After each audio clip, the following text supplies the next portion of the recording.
They accused her of moving money using her credentials, but the time strap don't align and the approval level exceeds her access. So why does the system only point to her? Sit down, Cindy. We already know what you did. My hands didn't move right away. Every eye in that glass conference room was on me, waiting like the outcome had already been decided and I was just catching up to it. I'm Cindy Gilbert, a financial analyst, and this was supposed to be a routine internal review. Instead, HR, legal, and my boss, Richard Hale, were all here, staring at me like I didn't belong in my own chair. He slid a report across the table. Unauthorized transactions? Your credentials? But as I looked down at the timestamps, something didn't line up. Because according to this, I'd moved money at a time I wasn't even in the system. So why was no one else questioning it? No one answered that. Instead, Richard leaned back slightly in his chair, fingers steepled like this was already a closed discussion. You'll have a chance to respond, he said, calm, measured. But first, we need clarity on why these transactions were routed through your access credentials. Not if, why. The distinction landed harder than the accusation itself. I didn't route anything, I said, keeping my voice even. Those timestamps, look at them. I wasn't even logged into the system then. I turned the report slightly, angling it toward the HR director beside him. She glanced down, but only briefly, just long enough to acknowledge I'd spoken, not long enough to actually read. We've already verified system access, she replied, almost rehearsed. Your credentials were active. Active wasn't the same as used, and everyone in that room knew the difference. I looked back at Richard. He wasn't looking at the report anymore. He was watching me carefully, not surprised, not confused, just waiting. That was the part that didn't fit. If this were a real investigation, there would be questions, back and forth. Some attempt to understand how it happened. Instead, everything about this felt pre-aligned. Can you walk us through how you discovered these transactions? Legal asked, flipping to another page. Discovered. So now I was the one who found them and the one responsible for them? I flagged irregular vendor payments during a routine audit, I said. They didn't match any project allocations. The approval chain, Richard raised a hand slightly, not aggressive, just enough to stop me. We're not here to audit internal processes right now, Cindy. A few heads nodded around the table. But that's where the issue is, I said, more firmly now. The issue, he cut in, voice still controlled, is that funds were moved without authorization, using your credentials. There it was again, redirected, simplified. I glanced back down at the report, this time slower. Vendor ID, transaction amounts, approval status, approved. That line sat there, clean and final. And just above it, barely noticeable, unless you were looking for it, the approval tier was listed. Level 4, I didn't have level 4 access. Not even close. I looked up again, this time not at the group, but directly at Richard. You're saying I approved these? I asked. He held my gaze for half a second too long before answering. I'm saying your credentials are attached to every transaction listed. Carefully worded. Technically correct, but not the same thing. Something shifted then, not in the room, but in how I saw it. This wasn't confusion, it was positioning. All right, the HR director said, closing the folder as if that settled it. Given the evidence, we're moving forward with immediate termination, pending further review.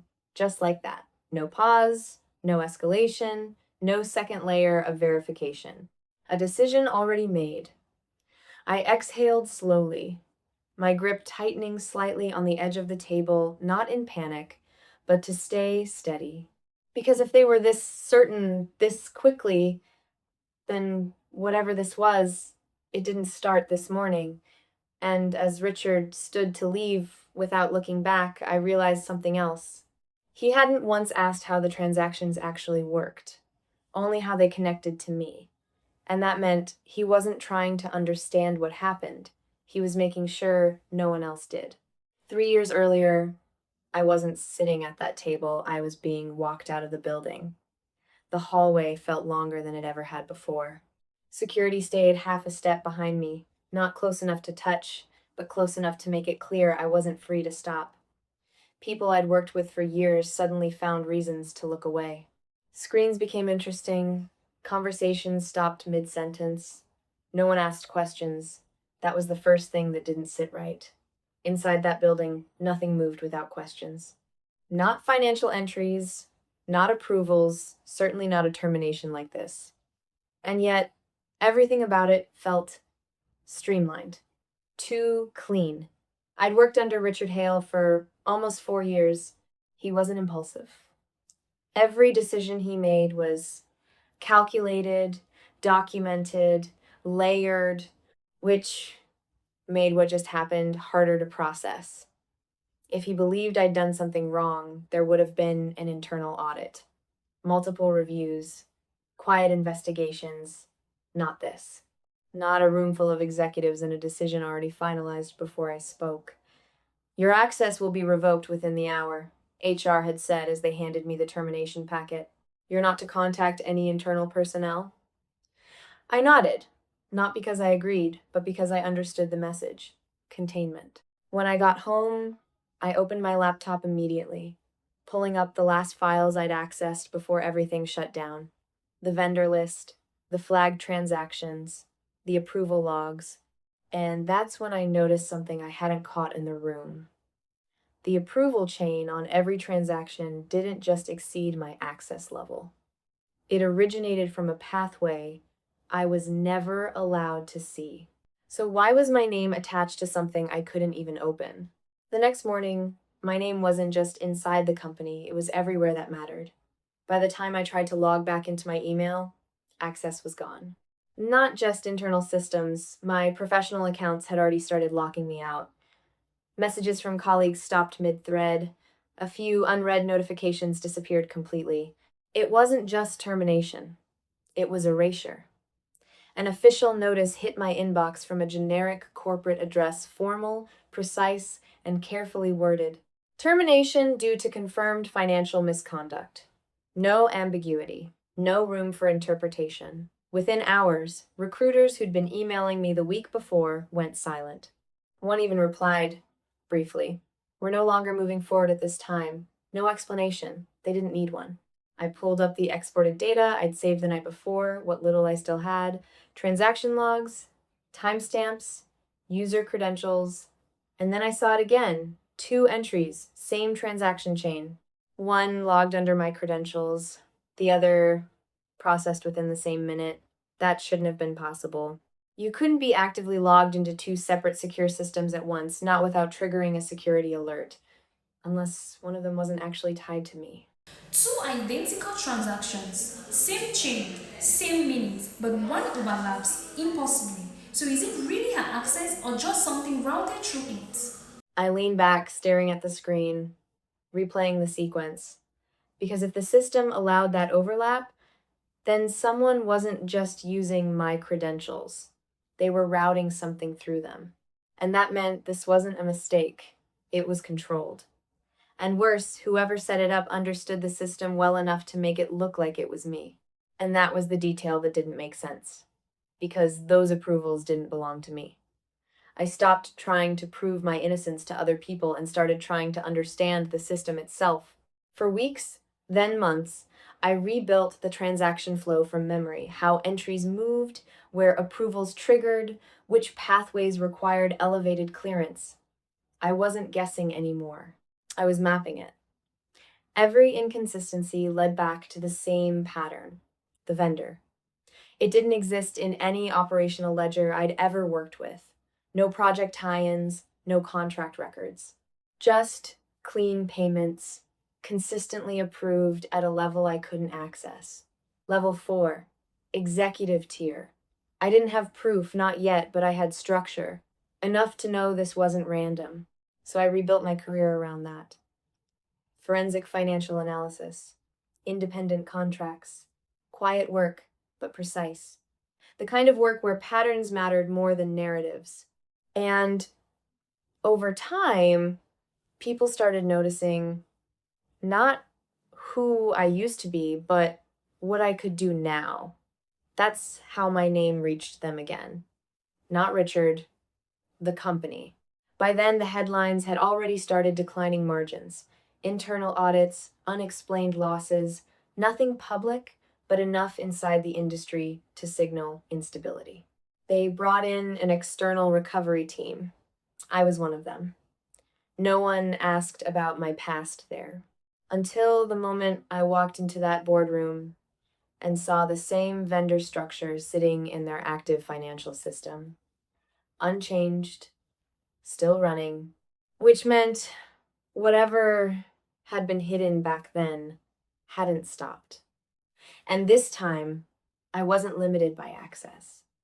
I could see the full approval chain, every step, every authorization, including the one name at the top that had never appeared before. The name at the top wasn't new, it had just never been visible to me before. I didn't say anything right away. In that boardroom, with every executive watching, I scrolled slowly through the approval chain projected on the screen.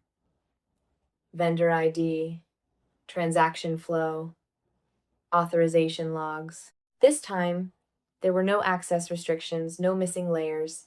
Every transaction followed the same path, initiated below, routed upward, approved at level 4, and at the top of that chain every single time was Richard Hale. Not indirectly, not implied, direct authorization. I let the silence hold for a second longer than necessary before speaking. These transactions were never within my access level, I said evenly. They required executive approval. Every flagged entry routes through the same authorization point. I zoomed in slightly on the log. Right here. No one interrupted. Because there was nothing to interrupt. The timestamps aligned now cleanly, logically. The duplicate entries that once made no sense were suddenly consistent. One action initiated at a lower level, another completed at the top. 2 layers, one system, and my credentials used as the bridge between them. Richard shifted in his seat, subtle but noticeable. That doesn't prove intent, he said, controlled but no longer fully steady. It proves access, I replied, and control over the pathway. I paused, then added, the same pathway I flagged 3 years ago. That was the part that landed, not the data, the timing. A board member leaned forward. You're saying this structure existed back then? I'm saying, I answered. The system hasn't changed. Only the visibility has. No one spoke after that, because the implication was clear. This wasn't a recent failure.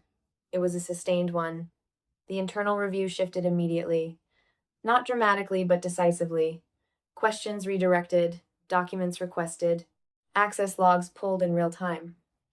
Richard didn't leave the room, but he stopped speaking. By the end of that meeting, authority had already begun to move away from him, quietly, procedurally, exactly the way it had once been used against me. An internal investigation was opened within days. External auditors brought in. The vendor chain frozen, then dismantled entirely. The findings were consistent. Unauthorized financial routing, executive level approval, sustained over multiple cycles. Richard was removed from his position before the review concluded. Not publicly dramatic, no announcements beyond what was required, but final. As for me, I wasn't asked to explain what happened anymore. I was asked how to fix it. The same system that once erased my credibility became the one I was tasked with rebuilding, this time with full visibility, full authority, and no missing layers. I accepted, not for closure, for control.